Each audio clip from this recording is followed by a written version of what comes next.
speak to you in the name of one God, Father, Son, and Holy Spirit. It is my distinct honor to be able to stand in a place like this. I am a native of Hampton, Virginia, and though this is only a 3-hour drive, it is a world away. And for this opportunity, I thank God. I stand here thanking God for those who made my invitation possible. As you heard, I am here on a mission, if you will. The dean of my seminary said to me one day, "Would you be interested in preaching 200 sermons leading up to our bicentennial?" I said yes before I did the short math and realized that the bulk of the next 5 years of my life would be spent preaching the gospel. So it is indeed an honor to be able to stand here and share with you on this Theological Sunday and this moment in Black History Month. It seems to me that when I think about our passages today, I am reminded of how amazing a teacher Jesus is. As one who is a professor, a striving professor, one who's hoping to be a better teacher day by day, I see Jesus' example and I marvel at how he's able to consistently teach those who struggle to learn. Jesus being the interpreter of the Torah for those in the Matthean context. Those in the book of Matthew are those Jews and Jewish Christians who are trying to make sense of a world that seems to be upside down.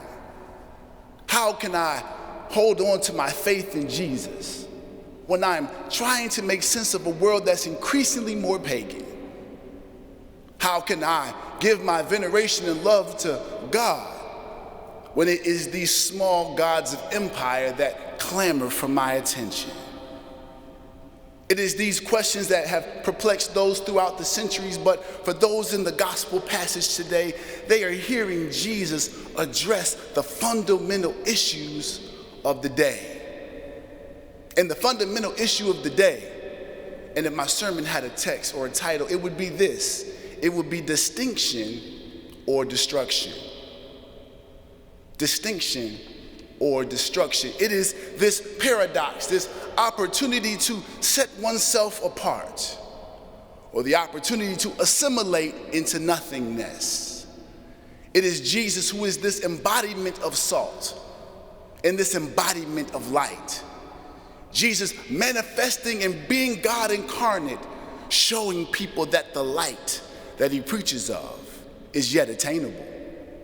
And the salt that he teaches about is our inheritance to inhabit. Jesus saying, "You are the salt of the earth and the light of the world." He is calling us into a place of dichotomy. How will we align and identify ourselves based on the presence of Jesus and the teachings of Jesus, and then the political execution / sacrifice of Jesus? It is this reality that centers our Christian faith. Yes, our faith is based on a state criminal who faced an unjust system which led to his exponential execution. So Jesus is saying being the salt of the earth and the light of the world is not something that will be easy. Jesus never called us to be comfortable. He called us to be faithful. And it is this enemy of comfort that whispers in our ears so seductively. Maybe it was that sly and slithery voice of ease that whispered into the ear of Eve in Genesis. Do you want to be like God? Do you want to find your earthly existence more godlike? I have a shortcut. Instead of doing what God said, I'm going to offer you a temporary solution to a permanent problem. I'm going to tantalize you with the lust of the flesh, the lust of the eye and the pride of life. I'm going to tantalize you and stimulate you with all the possibilities that could occur in this temporal and pain-filled life.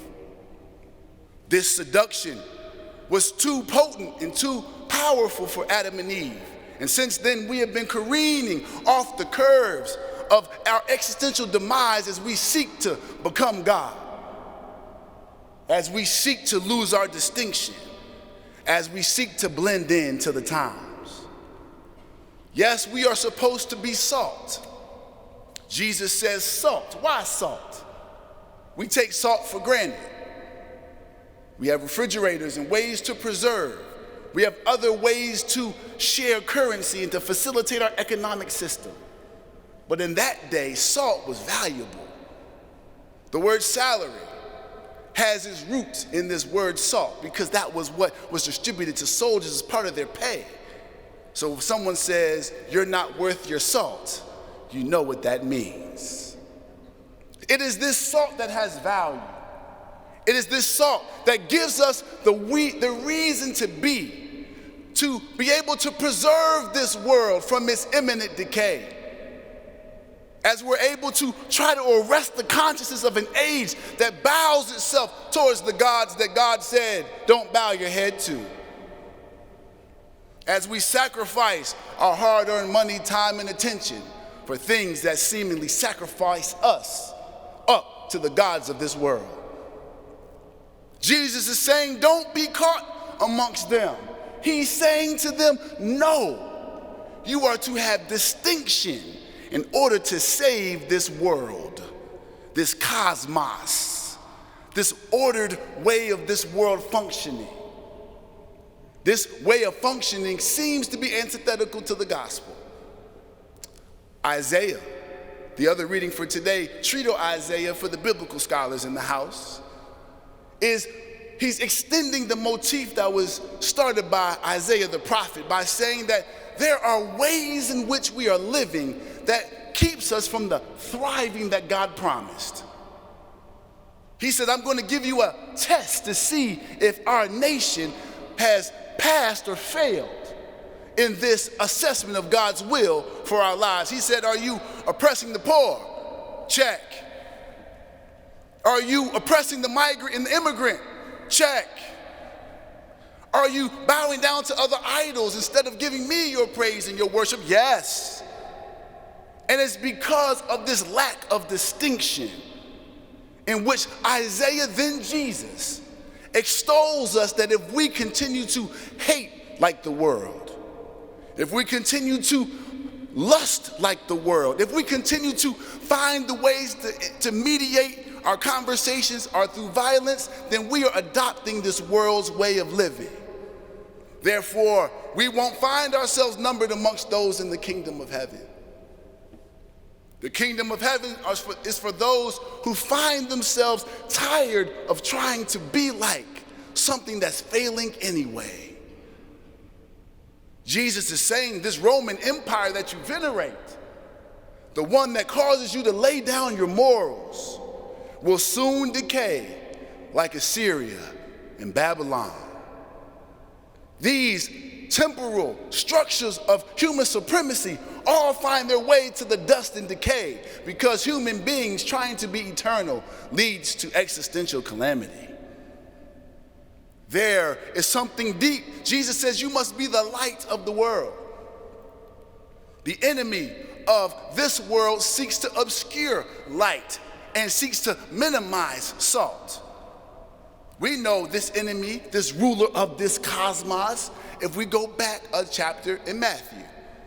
Jesus in chapter 4 finds himself being tempted by earthly power, religious supremacy, and the ability to take the gifts of God and make them sport and make them common.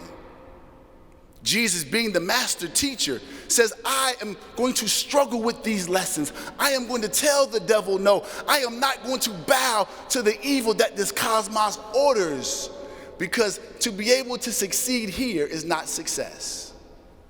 Is there a great Caesar of Rome? Is there ever a good emperor? Jesus says, I can't say that there is, but what I can say is that the kingdom that I represent, that seeks to be stolen by the enemy, is what will help preserve this nation and this world. Be the light. Don't let the enemy obscure this light that God has given you. But I see as I travel from place to place, as I go from church to church, one coast to the other coast, people are living with their light hidden under bushels. They are scared to be distinct because they desire and crave the affirmation of this dilapidated, decaying, and dying world. What happens if you gain the world and you lose your soul? Maybe we don't value the light that we have. We walk around as if the world has beat us into submission when we are supposed to represent the light of Christ. We are to be distinct, but that distinction comes at a cost. Distinction comes with opposition. This opposition is twofold. This opposition, number one, it confronts us as individuals. Because it is Jesus who is the great teacher, the teacher who is the theological educator of theological educators. Jesus, in this Sermon of the Mount, is saying to us individually, we are part of this ordered world. So as much as we rail against systems, have we looked at our own heart? We might find ourselves like Peter. Peter, after Jesus reveals himself to Peter, Peter says, you are the Christ, the Son of the living God. Jesus said, yes, that's good. A couple of verses later, Peter arrests and grabs and rebukes Jesus because the gospel that Jesus was preaching was too much for Peter to handle. So Peter tried to handle the gospel instead of allowing the gospel handle him. I say that to say to those on one side of the political aisle, you do not have the monopoly on God. I say to the other side of the aisle, you do have a monopoly on God. No one controls the God of this universe. It is this God who spans from everlasting to everlasting that calls us into account instead of us calling God into account. Have we tried to handle the gospel so much so that we have diluted our saltiness and we've diminished our light?